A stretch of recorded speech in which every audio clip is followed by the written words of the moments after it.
حافظ محمد اعجاز صاحب قبلہ، حافظ محمد فہیم صاحب قبلہ، محمد رجب، معزز و مکرم سامعین اکرام، اسلامی رشتے کی پردہ نشین میری ماں اور بہنوں، السلام علیکم ورحمۃ اللہ وبرکاتہ۔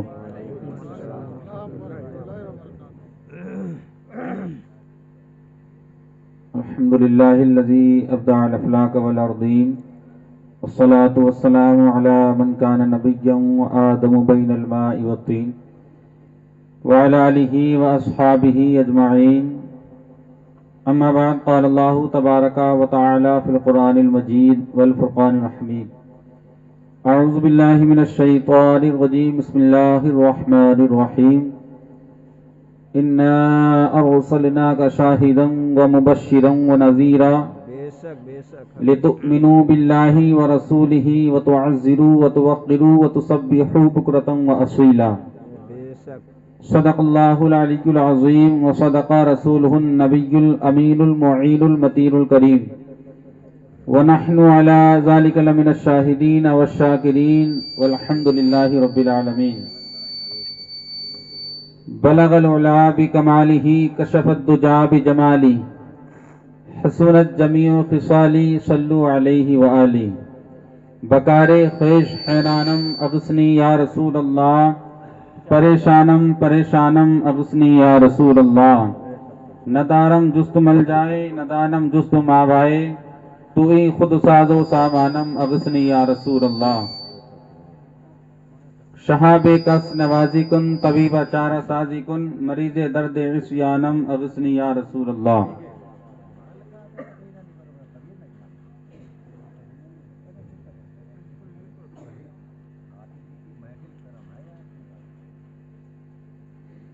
دلوں سے غم مٹاتا ہے محمد نام ایسا ہے، دلوں سے غم مٹاتا ہے محمد نام ایسا ہے، مگر اجڑے بساتا ہے محمد نام ایسا ہے۔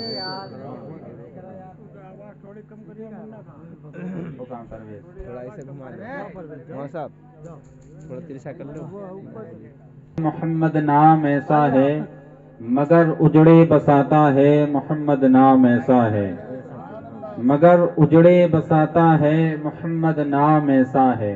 انہی کے در سے پائی فقیروں نے شہنشاہی، وہ جو نہ تھے تو کچھ نہ تھا، وہ جو نہ ہو تو کچھ نہ ہو، جان ہے وہ جہان کی، جان ہے تو جہان ہے۔ انہی کے در سے پائی فقیروں نے شہنشاہی، اجڑے بساتا ہے محمد نام ایسا ہے۔ عقیدت اور محبت کے ساتھ گنبد خضراء میں آرام فرمانے والے آقا و مولا حضور تاجدار مدینہ احمد مجتبی محمد مصطفیٰ صلی اللہ تعالی علیہ وسلم کی مقدس بارگاہ میں ہدیہ درود کا نذرانہ عقیدت بلند آواز سے پڑھ لیں۔ اللہ رب محمد صلی اللہ علیہ وسلم، نحن بعد محمد صلی اللہ علیہ وسلم، صلاۃ و سلام علیک یا رسول اللہ صلی اللہ تعالی علیہ وسلم۔ میں کوئی نیا آدمی نہیں، آپ کا امام، ہر جمعے کو سنتے ہیں، فجر کے بعد عصر کے بعد، نہ جانے کتنا، وہی سب معاملہ پرانا ہو گیا ہے۔ جیسے آپ کی آسان زبان میں بولتے ہیں، گھر کی مرغی دال برابر ہوتی ہے۔ لیکن انشاءاللہ کچھ باتیں نہیں آپ کی بارگاہ میں عرض کروں گا۔ اس کے بعد میرے عزیز حضرت علامہ و مولانا محمد عامر رضا صاحب بہترین تقریر کرتے ہیں، آپ حضرات ان کی تقریر سنیں گے، اور انشاءاللہ اللہ تبارک و تعالیٰ کی بارگاہ میں دعا ہے پروردگار عالم ہم سب کی حاضری کو اپنی بارگاہ میں قبول فرمائے، حق کہنے، حق سننے اور حق سمجھنے کی توفیق عطا فرمائے۔ اس پرفتن دور میں پروردگار عالم ہمارے ایمان و عقیدے کی، ہماری مساجدوں کی، مدارسوں کی، خانقاہوں کی حفاظت فرمائے۔ ایک مرتبہ اصول برکت کے لیے اور درود پاک پڑھ لیں۔ اللہ رب محمد صلی اللہ علیہ وسلم، نحن بعد محمد صلی اللہ علیہ وسلم، صلاۃ و سلام علیک یا رسول اللہ صلی اللہ تعالی علیہ وسلم۔ قرآن کریم کی میں نے جس آیت کریمہ کی تلاوت کی، اللہ کریم ارشاد فرماتا ہے انا ارسلناک شاہدا ومبشرا ونذیرا۔ اللہ تبارک و تعالیٰ اپنے حبیب صلی اللہ تعالی علیہ وسلم سے فرما رہا ہے کہ اے حبیب، ہم نے آپ کو گواہ بنا کر بھیجا، شاہدا ومبشرا، خوشخبری دیتا ہوا بھیجا، ونذیرا، اور ڈر سناتا ہوا بھیجا۔ گواہ بنا کر کس پر؟ امت پر گواہ بنا کر کے بھیجا، خوشخبری جنت کی خوشخبری دیتا ہوا بھیجا، ڈر سناتا ہوا، جہنم کے عذاب سے ڈر سناتا ہوا اللہ تبارک و تعالیٰ نے اپنے حبیب کو بھیجا، گواہ بنا کر بھیجا۔ گواہ کا مطلب آپ جانتے ہیں؟ گواہ کا مطلب یہ ہوتا ہے کہ جب تک بندہ رہے تو جو گواہ ہے وہ بھی اس کے ساتھ میں اور ہمیشہ ہمیشہ اس کے ساتھ میں رہے۔ جو بندہ ساتھ میں ہوگا، سامنے ہوگا، موجود ہوگا، وہی گواہ ہوگا۔ اس سے کیا پتہ چلتا ہے کہ اللہ تبارک و تعالیٰ نے اپنے حبیب صلی اللہ تعالیٰ علیہ وسلم کو ہم سب پر گواہ بنا کر کے بھیجا ہے۔ آقا کریم صلی اللہ تعالیٰ علیہ وسلم ہمیشہ ہمارے گواہ ہیں، تو اس کا مطلب یہ ہے کہ نبی کریم صلی اللہ تعالیٰ علیہ وسلم موجود ہیں اور زندہ ہیں۔ یہ ہماری آنکھیں ہیں اور ہماری عقل ہے جو تسلیم نہیں کرتی اور ان کی زندگی کا شعور نہیں ہے، لیکن اللہ کے حبیب صلی اللہ تعالیٰ علیہ وسلم ارشاد فرماتے ہیں کہ میں ساری کائنات کو اس طریقے سے دیکھتا ہوں جیسے لوگ اپنے ہاتھ پہ اپنی ہاتھ کی ہتھیلی میں رائی کے دانے کو دیکھتے ہیں، اور ہر مومن کے حالات آقا کریم صلی اللہ تعالیٰ علیہ وسلم کے سامنے پیش کیے جاتے ہیں۔ ہر مومن سے، ہر امتی سے نبی کریم صلی اللہ تعالیٰ علیہ وسلم ہر وقت میں باخبر ہیں، کون میرا امتی کہاں پر کیا اور کب کیا کر رہا ہے، سارے معاملات کی خبر آقا کریم صلی اللہ تعالیٰ علیہ وسلم کو قبر انور کے اندر معلوم ہے۔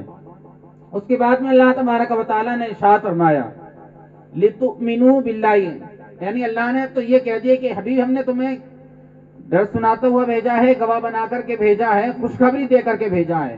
اب مومنوں کو کیا کرنا ہے؟ ان کے لیے اللہ نے حکم دیا لِتُؤْمِنُوا بِاللَّهِ وَرَسُولِهِ، تاکہ لوگوں تم اللہ اور اس کے رسول پر ایمان لے کر کے آؤ۔ اللہ پر ایمان لاؤ، اللہ کے رسول پر ایمان لاؤ۔ پھر کیا کرنا ہے؟ لِتُؤْمِنُوا بِاللَّهِ وَرَسُولِهِ وَتُعَزِّرُوهُ وَتُوَقِّرُوهُ، اس کے بعد میں ایمان لانے کے بعد میں آقا کریم صلی اللہ تعالیٰ علیہ وسلم کی تعظیم ہمیں اپنے دل میں بسانا ہے، حضور کی تعظیم کرنی ہے، تکریم کرنی ہے، محبت اپنے دل میں بسانی ہے۔ پھر اللہ تبارک و تعالیٰ نے ہمیں حکم دیا لِتُؤْمِنُوا بِاللَّهِ وَرَسُولِهِ وَتُعَزِّرُوهُ وَتُوَقِّرُوهُ وَتُسَبِّحُوهُ بُكْرَةً وَأَصِيلًا، پھر کیا کرنا ہے؟ صبح و شام اللہ تبارک و تعالیٰ کی تسبیح بیان کرنا ہے۔ اس سے مراد نماز پنجگانہ پڑھنا ہے، یعنی اللہ تبارک و تعالیٰ نے جو اس آیت کریمہ میں ارشاد فرمایا ہے، بالکل خلاصہ آپ کی آسان زبان میں یہ ہے کہ پہلے انسان کا ایمان اور عقیدہ درست ہو، اور آقا کریم صلی اللہ تعالیٰ علیہ وسلم کی تعظیم اس کے دل میں ہو، حضور کی محبت اس کے دل میں ہو، اس کے بعد میں نماز پڑھنے کا اللہ تبارک و تعالیٰ نے حکم دیا۔ ڈر سناتا ہوا بھیجا، گواہ بنا کر کے بھیجا، خوشخبری دیتا ہوا اللہ تبارک و تعالیٰ نے بھیجا۔ مومنوں کے لیے اللہ نے حکم دیا تاکہ تم ایمان لے کر کے آؤ اللہ پر، اللہ کے رسول پر۔ پھر کیا کرنا ہے؟ پھر حضور کی محبت اپنے دل میں بسانا ہے، حضور کی محبت، تعظیم، تکریم جب تمہارے دل میں بیٹھ جائے، سمجھ آئے، ایمان اور عقیدہ تمہارا درست ہو جائے، پھر اللہ تبارک و تعالیٰ کی بارگاہ میں جھک جاؤ، انشاءاللہ دنیا اور آخرت دونوں تمہاری کامیاب ہو جائیں گے۔ تعظیم اور تکریم آقا کریم صلی اللہ تعالیٰ علیہ وسلم کی اللہ تبارک و تعالیٰ نے قرآن کریم میں صحابہ کو کس طریقے سے تلقین فرمایا اور سکھائی۔ پہلا پارہ ہے، اللہ کریم ارشاد فرماتا ہے یا ایھا الذین آمنوا لا تقولوا راعینا وقولوا انظرنا واسمعوا وللکافرین عذاب الیم۔ اللہ تبارک و تعالیٰ صحابہ کو حضور کی بارگاہ کا ادب اس آیت کریمہ میں سکھا رہا ہے، بتا رہے ہیں کیا؟ اے ایمان والو، راعینا نہ کہو، انظرنا کہو، واسمعوا اور دھیان لگا کر کے سنو جو بھی اللہ کے نبی بیان کریں۔ پھر کہا وَلِلْكَافِرِينَ عَذَابٌ أَلِيمٌ، کافروں کے لیے دردناک عذاب ہے۔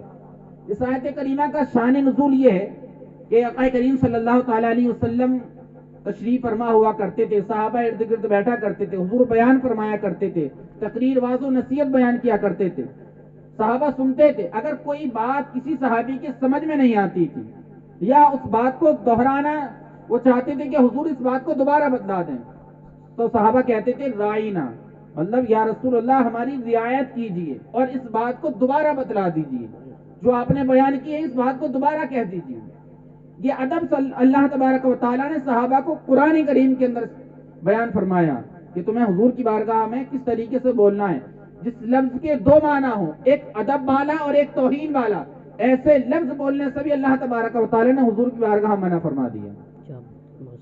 کتنا ادب سکھایا، آیت کریمہ کا پس منظر سمجھے. ایک صحابی گزر کے جا رہے تھے, انہوں نے کیا دیکھا کہ یہودی لوگ رائنا کہہ رہے تھے, مذاقتاً کہہ رہے تھے رائنا. رائنا کا ان کی زبان میں اس کا معنی یہ تھا چرواہا, بکری چرانے والا. چرواہا اس کا معنی ان کی زبان میں, ان کی لغت میں تھا.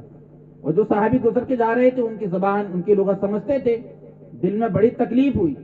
حالانکہ صحابہ کا وہم اور کچھ بھی خیال میں بھی نہیں تھا کہ اللہ کے حبیب صلی اللہ تعالیٰ علیہ وسلم کو معاذ اللہ کہ ہم چرواہا کہہ کر کے پکارتے. ان کی زبان میں اور ان کے خیال میں, وہم میں یہ ہوا کرتا تھا, یا رسول اللہ اس لفظ میں ہماری رعایت کر دیجیے, اس لفظ کو دوبارہ بتلا دیجیے. وہ تو سوچتے بھی نہیں تھے کہ ہم امام الانبیاء کو رائنا اور چرواہا کہہ کر کے پکارے. جو اصلی معنی تھا, جو اچھا معنی تھا, وہ مراد لیا کرتے تھے. لیکن یہودیوں نے اسی معنی کی مذاق بنانی شروع کر دی. وہ صحابی جانتے تھے حضور کی بارگاہ میں آئے, یہ صحابی حضور کی بارگاہ میں آئے, اللہ تبارک و تعالیٰ نے جبریل امی کو حضور کی بارگاہ میں بھیج دیا اور پیغام دیا کہ میرے حبیب کی بارگاہ میں جاؤ اور آیت کریمہ لے کر کے جاؤ. کیا؟ یا ایھا الذین آمنوا لا تقولوا رائنا, ایمان والوں سے کہہ دو کوئی میرے حبیب کی بارگاہ میں اب رائنا نہ بولے.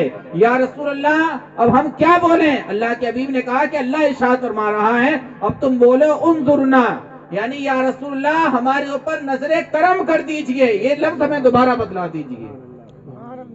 پھر کہا کہ انظرنا کہو, کہا واسمعوا. پہلی بات تو یہ ہے کہ جو حضور بیان کریں اس کو بے توجہی سے نہیں بلکہ کان لگا کر کے اور دھیان سے اس بات کو سنا کرو. یہ ادب سکھایا جا رہا حضور کی بارگاہ کا قرآن کریم کے اندر. کس کو؟ صحابہ کرام کو. پھر کافروں کے لیے کہا وللکافرین عذاب علیم, اور کافروں کے لیے دردناک عذاب ہے. کس قدر اللہ تبارک و تعالیٰ نے اپنے حبیب کی بارگاہ کا ادب سکھایا اور اس لفظ سے بولنے سے منع فرمایا جس لفظ کے دو معنی ہو, ایک اچھائی والا ایک برائی والا. تو کہا ایسے لفظ میرے حبیب کی بارگاہ میں نہ بولو, اور اللہ کے حبیب کی بارگاہ میں عرض کرو انظرنا, یا رسول اللہ ہماری طرف نظر کرم کر دیجئے, یہ لفظ ہمیں دوبارہ بتلا دیجئے. یہ اللہ ادب سکھا رہا ہے, طریقہ بتا رہا ہے حضور کی بارگاہ میں. اور آگے آپ بڑھیں. قرآن کریم کے اندر اللہ تبارک و تعالیٰ نے کیا شان میرے حبیب کی بیان فرمائی. اللہ کریم نے ادب سکھایا بات کہنے کا. صحابہ سے کہا یا ایھا النبی, اللہ کریم ارشاد فرماتا ہے اے ایمان والو اپنی آواز کو حضور کی آواز کے اوپر بلند نہ کرو. فوق صوت النبی ولا تجہروا له بالقول کجہر بعضکم لبعض ان تحبط اعمالکم. آیت کریمہ کا آسان ترجمہ یہ ہے کہ اے ایمان والو جب تم حضور کی بارگاہ میں آیا کرو تو جس طریقے سے تم ایک دوسرے سے بات کرتے ہو اور آواز تمہاری ایک دوسرے سے بلند ہو جاتی ہے, تیز آواز سے بول دیتے ہو کسی سے, جب میرے حبیب کی بارگاہ میں آؤ تو آواز کو نیچا کر کے حضور کی بارگاہ میں بولو ادب کے ساتھ میں.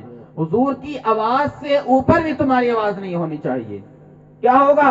اللہ تبارک و تعالیٰ ارشاد فرماتا ہے کہ اگر تم نے ایسا کیا تمہاری آواز میرے حبیب کی آواز کے اوپر گئی تو تمہیں خبر بھی نہیں ہوگی, تمہارے سارے اعمال برباد ہو جائیں گے. یعنی لفظ بولنا تو دور کی بات ہے, کچھ کہنا تو ایک الگ بات ہے, آواز بھی اتنی بلند نہ ہو جائے میرے حبیب کی بارگاہ میں کہ حضور کی آواز سے تمہاری آواز بلند ہو جائے. ادب سکھایا اللہ تبارک و تعالیٰ نے اپنے حبیب کا. اب امتیوں کے لیے کیا حکم دیا ہے؟ لتؤمنوا باللہ ورسولہ وتعزروہ وتوقروہ وتصبحوہ بکرۃ واصیلا. ایمان لانے کے بعد میں سب سے زیادہ ہمیں حضور نبی کریم صلی اللہ تعالیٰ علیہ وسلم سے محبت کرنی ہے. قرآن کریم کے اندر مذاق کے طور پہ اس آیت کریمہ کا حکم دیا گیا ہے لوگوں کو قل ان کنتم تحبون اللہ فاتبعونی یحببکم اللہ ویغفر لکم ذنوبکم واللہ غفور رحیم. کیا کہا اللہ تبارک و تعالیٰ نے؟ لوگوں اللہ تبارک و تعالیٰ تم کو دوست رکھتا ہے. اگر تم چاہتے ہو کہ اللہ تبارک و تعالیٰ بھی تمہیں دوست بنا لے تو کیا کرنا ہے؟ اللہ کے حبیب صلی اللہ تعالیٰ علیہ وسلم کی تمہیں اتباع کرنی ہے. جب تم حضور کی اتباع کرو گے, حضور کی پیروی کرو گے, انعام کیا ملے گا؟ اللہ تبارک و تعالیٰ تمہارے گناہوں کو معاف فرما دے گا. اتباع حضور کی کرو گے. اللہ کو اگر تم دوست رکھتے ہو, اللہ سے محبت کرتے ہو تو حضور سے بھی محبت کرو, حضور کی اتباع کرو. اللہ بھی تمہیں دوست رکھے گا اور محبت کرنے کے بعد تمہارے تمام گناہوں کو اللہ کریم معاف فرما دے گا. سبحان اللہ سبحان اللہ. کیا شان عطا فرمائی اللہ تبارک و تعالیٰ نے اپنے حبیب کی. یہ قرآن کریم میں ایک جگہ پر ارشاد فرمایا اللہ تبارک و تعالیٰ نے اگر تمہیں حضور سے زیادہ اپنے بھائی, اپنے بہن, اپنے رشتہ دار, تمہاری بیویاں تمہارے بھائی بہن